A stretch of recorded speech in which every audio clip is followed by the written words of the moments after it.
You're listening to Indications by the Conference Board. Hello, my name is Claudio Murri. I am the Program Director of the Public Affairs Executives Council at the Conference Board in Europe, and I'm delighted to welcome you to this edition of Indications podcast, a series brought to you by the Conference Board. Today, I have the great pleasure to host Douglas Gregory, who is a Senior Director for EU Government Affairs Strategy and Excellence at Bristol Myers Squibb, and James Stevens, who is Managing Partner at Reed Pedersen Public Affairs. However, in this podcast, they will express their views not on behalf of the companies that they work with, but based on their expertise as prominent members of the Brussels public affairs community. So welcome, Doug and James, and thank you for joining us. Happy to be here, Claudio. Yeah, great to be here, Claudio. Just as a quick introduction for our audience, Doug has a very distinguished career representing the interests of a number of companies, first in the IT and telecom sectors and then in the pharmaceutical industry, whereas James has had an equally outstanding career on the consulting side of the business. So they represent two sides of the same coin, if I can say so, who provide distinctive but complementary points of view and are very well equipped to discuss the theme of our conversation today, which is the conflict in Ukraine. This is a topic that unfortunately has been on top of everybody's agenda for over 2 months now. Besides the humanitarian and geopolitical aspects, this crisis opened a whole set of long-term existential questions about the environment where companies are doing business, and has provided yet another stress test for the EU. But what I would like to focus in particular today with our two guests is the impact that this crisis is having and will have on the way we conduct our own profession as public affairs executives. And I would like to start with James, because the inspiration for this discussion actually comes directly from a comment that you posted on LinkedIn when Russia launched its invasion of Ukraine. I will just quote the final sentence of that post where you said, I think that public affairs firms like ours only thrive in democracies, that as an industry, we need to take a long, hard look at ourselves and ask whether we can continue to work for interests that seek to undermine the very system that sustains our business. So I was wondering whether you had the chance to implement this or to put it into practice since then, and how, and how do you feel 2 months after you posted that comment on LinkedIn? Yeah, I mean, it's quite easy to post things on LinkedIn late at night, I guess. But it came from a good place for me, I suppose. I mean, my kind of backstory is, like many people in Brussels, I came here very much out of a personal interest in the European project. So I think, the beginning of that post was very much about someone who, like many of the stakeholders, both inside the institutions and outside the institutions, had come to Brussels to be part of building something probably based on fundamentally democratic values and European values. So I think, and that's what I think I've helped to do over the last 20 years in helping both companies, but also civil society actors and sometimes governments interface with the EU institutions in a very kind of democratic, pluralistic kind of way. But you're right, the discussion that we were having, and I guess it wasn't just my own firm, but also I noted others both inside the Brussels environment, but also firms in Washington who were very quickly taking decisions about people that they did work for and probably don't work for anymore. I think you saw some of the reporting in some of the trade media about that. It did lead me to that reflection about, maybe we should have, rather than a knee-jerk reaction to this, maybe we should have a more principled long-term view. So I did think about the point of view, which was maybe we shouldn't work for anti-system, people who are anti-system, because it's that system that does sustain us. And I do believe, and I'm happy, Claudio, Doug, if you've got different views. I'm not sure there is a public affairs profession, certainly on an agency side, that thrives in dictatorship and in non-democratic views. I'm sure there are public affairs firms, probably more access-based firms rather than kind of professional services firms, but the kind of professional services firm we aspire to be in, I know many of our worthy rivals in this market also aspire to be. I'm not sure we thrive in dictatorship. We only really, it seems to me, thrive in democracy, where people's views are necessarily sought out in policymaking processes. Claudio, you asked what have we done since. I think as our company has certainly taken a view that we won't work in particular presently for Russian interests across our entire group, not just in the Brussels environment. But I think there's still a wider discussion at play, and something I've suggested to others inside the consultancy industry is we have codes of conduct which basically say we won't do things that are illegal and we'll be transparent about what we do, but maybe we should go further in examining whether all sorts of organisations which seek to undermine the system should be off limits for us, given that system does feed us. So I think we've taken action on our side as Rue Pedersen in terms of looking at our client base, saying, are we happy with it? And we are happy with the current clients we work for. But I think it's worthy of reflection. I mean, interestingly, the impulse for me taking that point of view comes not only from my own personal perspective, but also reflecting on some of the other stakeholders that, who allow us to have a business. So first and foremost, I think, as within all organizations, it was the reaction of our own team, both in Brussels, but across our company, to what was going on in Ukraine and the war there. And I think, if we think about professional services firms like ourselves, we don't make pharmaceuticals like many of the organizations that Doug has worked for. We only have people, and in a people business, probably purpose is really important in terms of motivating people and retaining talent. So we looked at the people aspect of it. I think is very important, particularly younger people, but of all ages, people like myself in the organization. I think it's important. Also, I think the expectations of government are probably also changing as well about the kind of legitimate interests there are here and elsewhere. So I think No, this is very, very interesting. I mean, of course, I want to bring in Doug because I think that the perspective from a company might be slightly different in the sense that I find it difficult to imagine that even if our job as public affairs executives is to advise the leadership about political implication of certain business commercial decisions, I don't know if you can actually choose the clients that the company decides to be engaged with, but you do have an ecosystem, stakeholders, employees, their opinion counts. So, have you experienced any discussion inside the company, or that makes you think that you might want to change the way that you do public affairs for your company, Doug? Thanks, Claudio, and thanks, James, for your comments. I guess a couple of reflections, and just to be clear, I have neither responsibility for Ukraine or for Russia in terms of my advocacy. That's a different geographic organization of the business. But I think in many ways, what we're talking about is values here, and I want to build off of what James was saying on that. As a company, there are things you stand for, and in today's world, we are all under increasing scrutiny as to whether or not we live up to those values, and I think that's a healthy environment to live in. So no arguments or no concerns about that. But I think when you have a situation like this, and there are others that I've had over my life, when I think of IBM's involvement in South Africa, a number of touch points in your career where you're, as a corporation, you're facing some really complex decision-making processes in that regard. And I think what the company's values really do is give you a true north as to how your company should take the direction and how you as a public affairs professional should guide the advice that you provide to your company and also your external engagement on a particular issue.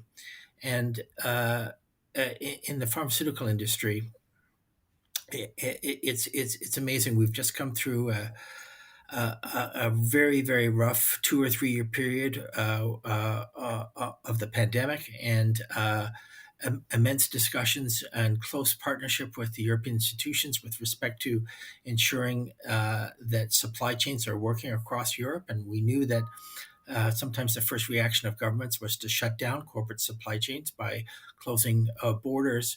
And we can also see in the reaction to the turmoil and the war in Ukraine is that those similar challenges with respect to supply chains continue in that our manufacturing and ecosystem and our R&D ecosystem is global in our industry now, and any serious disruption in those causes challenges that impact not only Russians and Ukrainians but also Europeans, and so just a shout out really to the Commission for taking the leadership and bringing the industry together to sit down with the member states and the Commission officials themselves to really try and understand how do we make sure that we provide access to medicines to patients in need in both areas. So, but again, I think this is a lot about values and how you live up to your values. And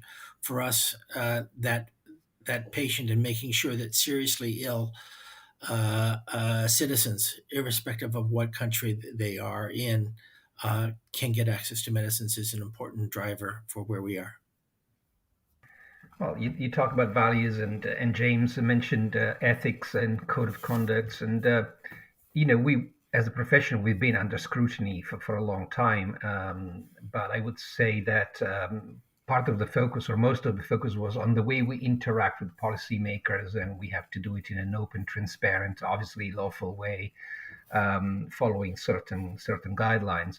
And now I think that we're moving a step up and looking not only at how we interact, but who we interact with. James was mentioning anti-system forces, and we're talking about foreign governments, but also within the political environment, both in the EU and at member states level. You do have political forces that are anti-system, or they're sympathizing maybe with some countries, not necessarily only Russia. And I think in my profession, I always thought if this particular policymaker is engaged in a piece of policy that is essential for my company, and is a legally elected member of, let's say, the European Parliament, I will engage with this particular person. What do you think? Should we get to the point where we have lists of people that is desirable to get in touch with and lobby, and other policymakers that we should avoid? I don't know, James. Yeah, I mean, Claudio, there's several layers in the question there. I mean, certainly from the starting point of external actors, particularly when we look at from a very much a Brussels EU level bubble kind of perspective, I do think there is an expectation, and maybe that's now my expectation that as an industry, and again, I'd probably talk about more the consultancy side here, that we look very deeply at the clients that we seek to represent. I mean, many people in this town have represented foreign governments in the past in Brussels. Many have represented basically state-sponsored enterprises or companies with very strong state stakes in them that in effect are an arm of foreign governments. I think there is something to think about, whether that happens in the future. I do kind of get a sense that we had a policy as the West, talking outside of Brussels, that bringing people closer and integrating them would be the way to bring them into our system, make them play by our rules, and we could collaborate on points of mutual interest. I mean, let's be honest, the Germans have found on energy that didn't really work, bringing Russia closer as a country. So I think there is a little bit of a question mark for me there about whether we can continue. And certainly my reflection is, when I look at who do we want to work for in this market, and I think it applies to my company overall, one of my key questions is always, are these people for the kind of Europe we want to see? Are they going to play by building European democracy, which is, I think, certainly my personal purpose, and I think what consultancies help to do when done right. So I think that's somewhat easier on that level. I think the second thing you talk about, Claudio, becomes a little bit more difficult. So I think even in recent days, we've seen that not only there is potentially an attack from the outside to the kind of Europe we want to build, but there's also potentially an attack from the inside of Europe. I look at some of the elections that have taken place in a number of member states. And I think that's a much more difficult challenge for everyone in public affairs, not just for the consultants, is, How do we approach people in a political system where fundamentally they may be against the system and against the values on which the system is based, but they are directly elected by or indirectly elected by rather large parts of our population. I think that for me becomes a much grayer area than, say, looking at external actors and taking a call on whether from a reputational perspective or from a values perspective we want to work for those people. When I think about potentially members of the European Parliament, potentially national governments and their representatives sat in Brussels in a democratic system who may have non-democratic tendencies, let's say, I think that becomes a lot harder and a bigger shade of grey. And I'll be honest, I'm not sure I know the answer to that question at the moment. I'd be interested to see if we can discover it in this call. Yeah, no, I think James makes some really interesting points. I guess, Claudio, I would, without trying to be to try to finesse this too well, I think there's a difference between whether you proactively go out and talk to somebody or whether somebody comes in and asks you. So if a legitimate member of the European Parliament, duly elected, wants to speak to my company, then I think we have a responsibility to respond to that. It may not be given the numbers of the European Parliament and the amount of resources we have and the possibility of a values misalignment with certain members of the Parliament or any national administration, actually anywhere around the world. I think you have to look at who you as a company want to be associated with and associate your reputation with. And I think companies are taking a very hard look at that. So I think it's one thing if somebody says, I'd like to understand your view on this or explain to me a little bit more about your company or your business model. I think that's one thing. I think another thing is going out there and actively engaging with them and trying to build thought partnerships with them or something like that. I think that's a very different calculation. And for us, it leads to different people that we would speak to proactively and perhaps others that we would respond to. And Doug, I think you pick up on something there, which is potentially the misalignment of values, also potentially the reputational impact. But I think there's a really practical thing, particularly when we think about the extremes within our system. Is I think certainly from again looking at the Brussels level, we're still generally speaking a consensus-based town, right, where the consensus is mainly between the major groups. So I think quite often it might even be counterproductive to have some of those extremes pushing your point of view, rather than working it through the larger, more, how should we say, pro-European forces that are in town. So I think that's also a calculation, Claudio, is not just alignment of values, but also efficacy of advocacy, whether actually having some of those guys, even if they may agree with you, being the champions for your ideas on a specific policy agenda, maybe even if there's a misalignment of values between corporate and policymaker, whether that's actually a helpful thing is also a question mark. I think that's a fair point as well. But I guess I would also add to that. I think when there's a values misalignment, there's likely to be a policy misalignment as well, right? In that context, so it's where I've seen somebody where BMS shares the same values, and it doesn't mean we're going to agree on everything. I mean, let's not be naive, but there has to be some element of common purpose when you share values. So and when you don't share values, then there's very little room for policy agreement, I think, in most cases. But Douglas, in Europe at least, I think companies, businesses have always tried to be politically neutral. But in the moment when governments and international institutions are using economic sanctions as a tool for political pressure, how do you cope with that? Do you feel like you're being dragged into a political game? So I wouldn't use the term political game. I think it's a political reality. It's one that we're not in control of, and it's one where you really have to understand your business model exceptionally well, and you have to have the right level of conversations and outreach with those people that are asking you to engage. And as I go back to certainly in the pharma industry, it's been outstanding the degree of openness and transparency between the Commission and the pharmaceutical industry and the leadership in the industry to try and address some of the real concrete challenges that come out of that, not just providing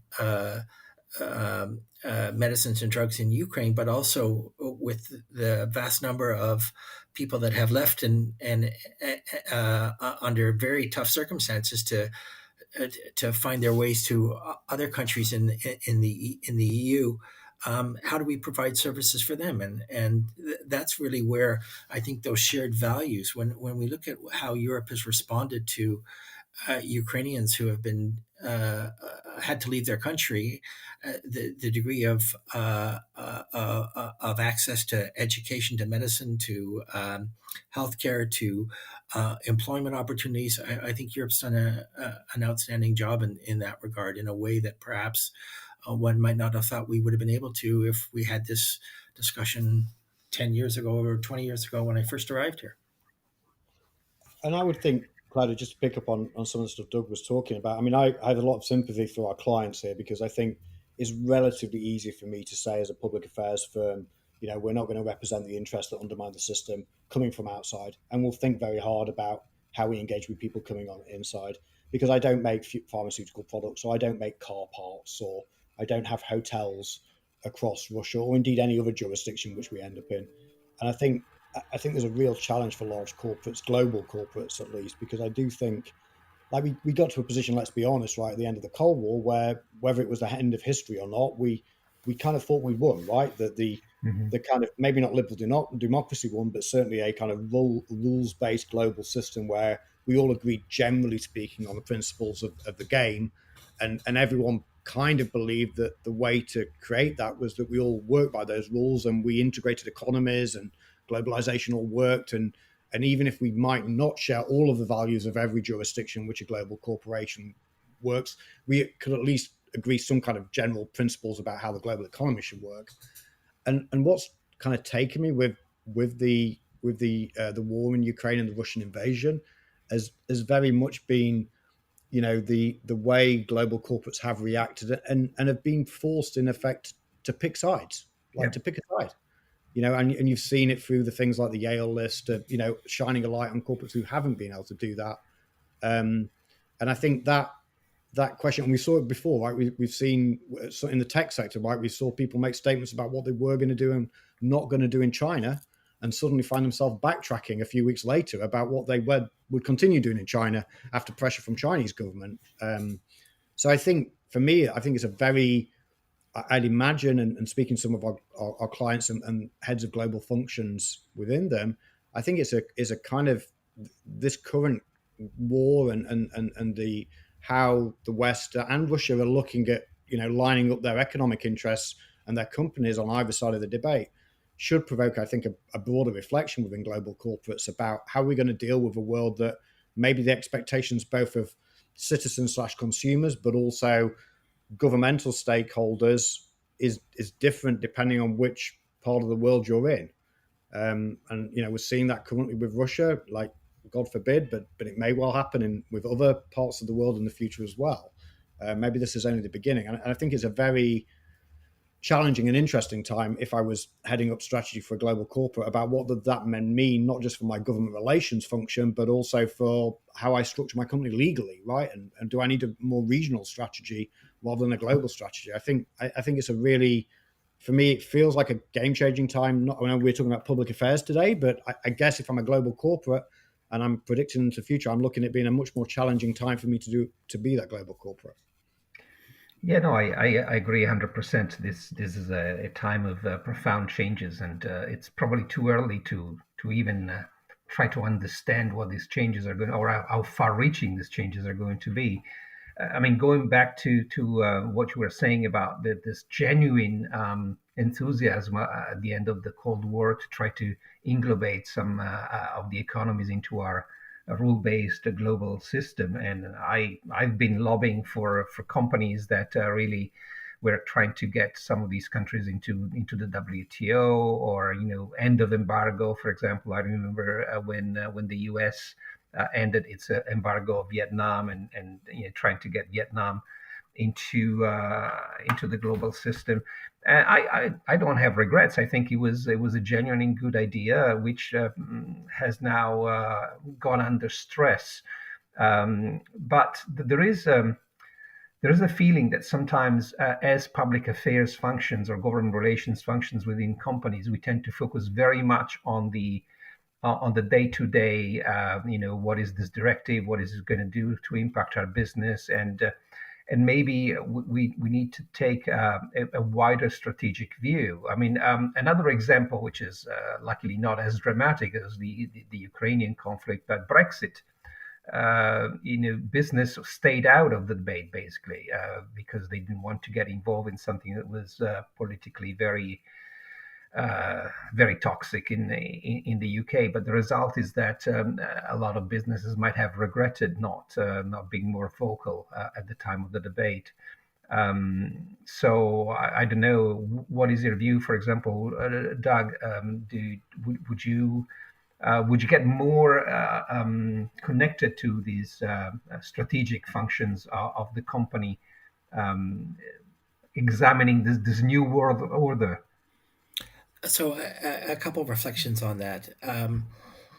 I've worked for one government and four companies over the course of the last 40 odd years that I've been working. And each organization I've worked for has had its own distinct culture, even within the same sector. And so I think it would do us well to consider the fact that all multinational corporations are not the same animals. They are different because people are different and companies are made up of people. And so how they approach things and what's important to them and how they articulate their values becomes special to each organization. So when I look at that, to me, one of the things, and I think we talked about it just recently, if you take a very transactional approach to what you do, I think you will always be underserved.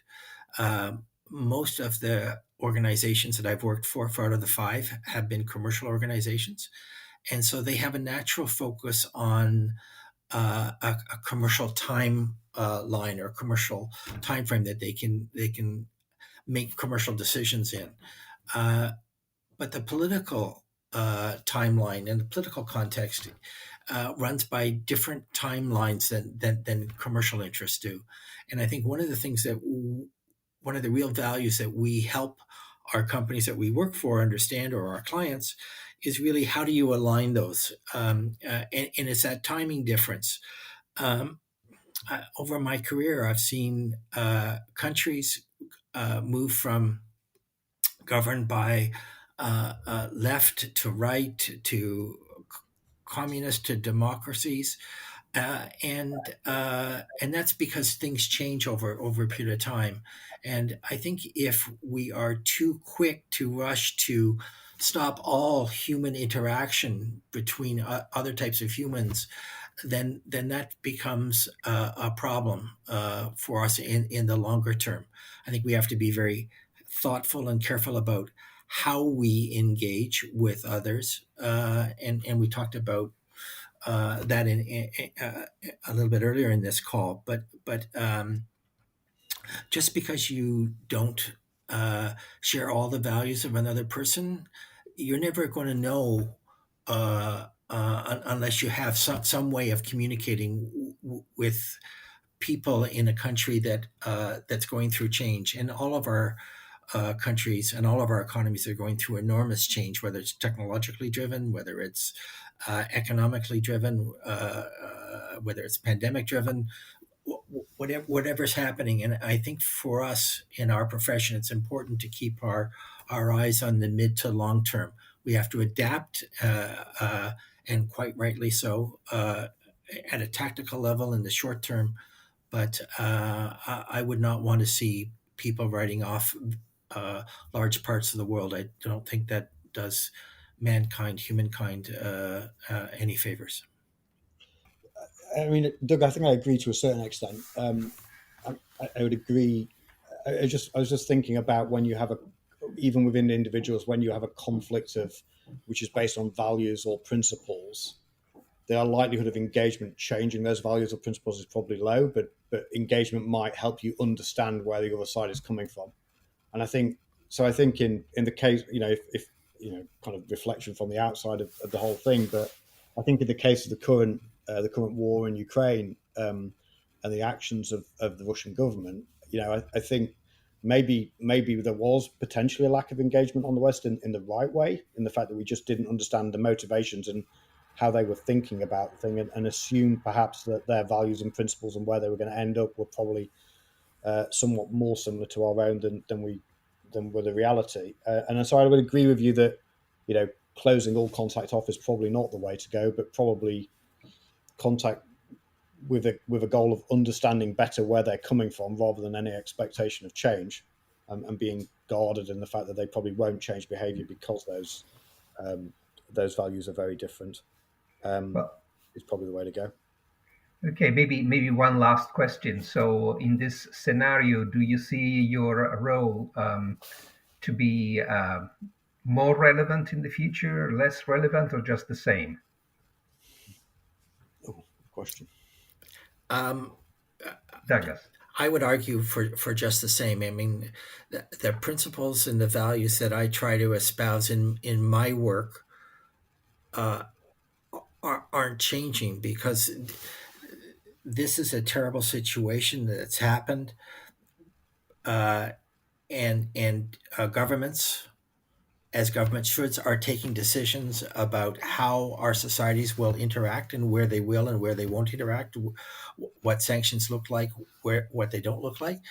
And I think our job is really to try and understand, first off, for our companies, because we're at the coal face, it's important for us to try and understand what's actually going on, and beyond what reading in headlines in newspapers or in Twitter feeds, but really start to understand what are the motivations, what's the type of analysis that's going through people's minds as our political leaders are taking these decisions, and then trying to understand that in the context of our own organization and what our aspirations and our goals are, and try to understand how is that going to impact a company like mine. So, and I guess looking over my career, I've done that for 40 years.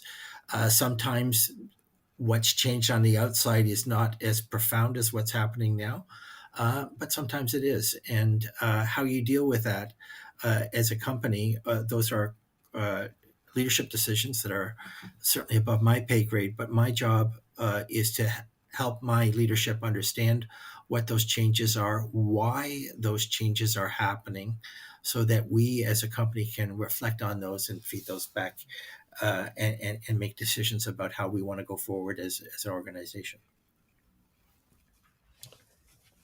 From my side, I think, again, I agree with Doug to a certain extent. I think it's about the role that we have as public affairs professionals, and certainly as public affairs as a consultancy, as an industry, does largely remain the same. I think for me, it's just underlined that there's a hell of a lot more to do in getting right. We have to understand where others are coming from, right? And that bit about maybe not sharing values or principles, but understanding where people are coming from, whether that's people acting outside of Europe, or those voters who voted over the weekend, who voted in the Brexit debate. Clearly something went wrong, right? We didn't deliver in some way. We haven't understood where they're coming from, and how to satisfy if votes like that are taken even inside democracy.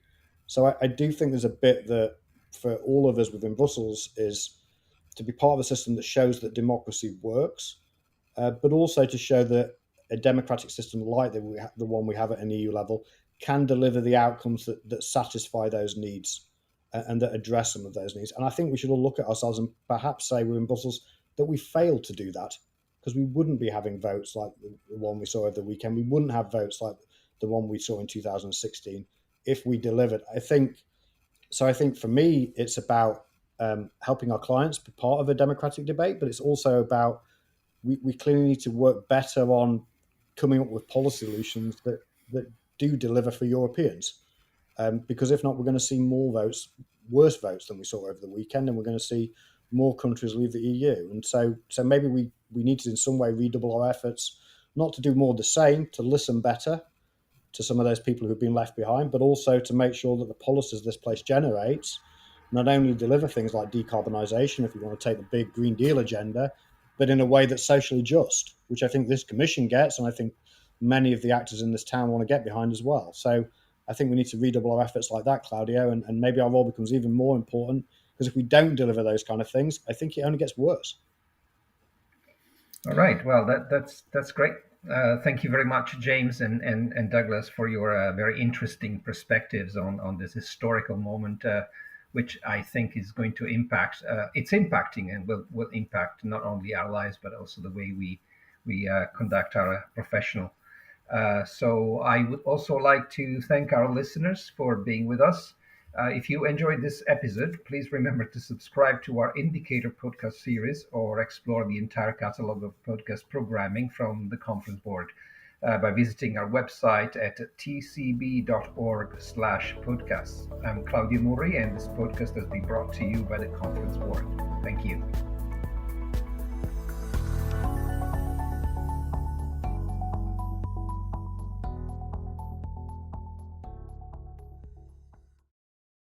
This has been Indications from the Conference Board.